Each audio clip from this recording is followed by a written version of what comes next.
day in my life as a content creator at the age of 9.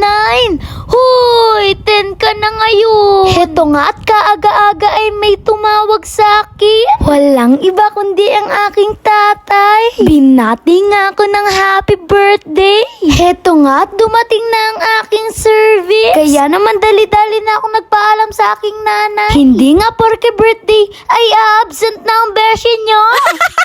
Fast forward nga po at mag-12 p.m. na. Kasama ko nga po pala ang aking mga kaklase. Yung isang anak nga ni mama ay parang naging 2 dosena. Huy, aba naman. Sobrang saya ko nga po pala ngayong araw. First time ko nga lang po pala mag-celebrate kasama ang aking mga kaklase. Madalas po kasi nagkakataong walang pasok. Kaya naman sa bahay lang ko nagse-celebrate. Huy, yung totoo, wala ka lang talagang pang treat besh. Ganun talaga yun. Kauragan. After more than 30 minutes nga po pala, dumating na din ang aming order. Kahit hindi pa nga po kumpleto ay pinagbibigay-bigay ko na. Sa puntong yan ay nararamdaman ko na sila. Nagutom na nga ni.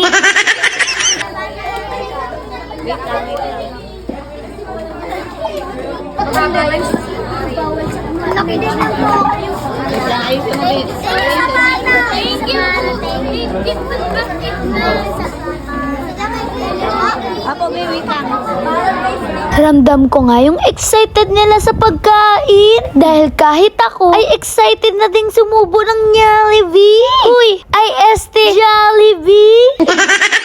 Masarap pala maging celebrant sa Jollibee. Dahil kahit walang mascot, ay bida pa rin ang saya. Madalas kasi kami yung nakikikain tuwing may birthday ha. Pero mas masarap pala pag ikaw yung magpapakain. Happy birthday, Sabana. Happy birthday, Sabana. Happy birthday, Sabana. Happy birthday, Sabana. Happy birthday, Sabana. Hoy, thank you talaga sa mga beshi kong classmates. Sana more food to share with you guys.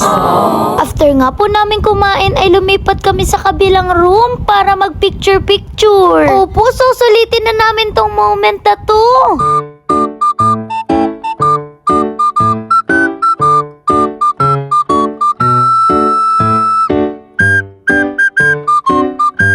Shoutout nga po pala kay manager na sobrang bait. Para nga daw mas maganda yung picture, ay lalagyan niya daw ng backdrop. Thank you po, na-appreciate po namin yung service nyo kahit makulit kami. Thank you nga din po pala sa mga parents para makasama ko sila.